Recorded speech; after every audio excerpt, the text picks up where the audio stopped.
ગુજરાતમાં આગામી દિવસોમાં ભારે વરસાદની આગાહી. ગુજરાત હવામાન વિભાગે આગામી 7 દિવસ સુધી વરસાદની આગાહી કરી છે. એક નવી વરસાદી સિસ્ટમ સક્રિય થઈ છે, જેના કારણે આજે દક્ષિણ ગુજરાતમાં ભારે વરસાદ અને અન્ય જિલ્લાઓમાં સામાન્યથી મધ્યમ વરસાદ પડવાની સંભાવના છે. 18મી 20 ઓગસ્ટ દરમિયાન ભારેથી અતિભારે વરસાદની આગાહી કરવામાં આવી છે.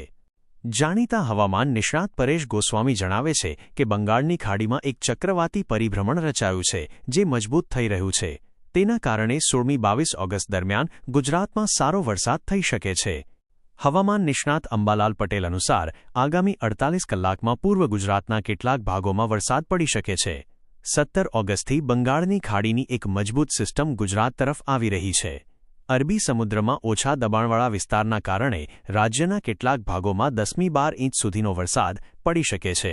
ખાસ કરીને આહવા, ડાંગ, વલસાડ, ભરૂચ અને જંબુસરમાં ભારે વરસાદની શક્યતા છે.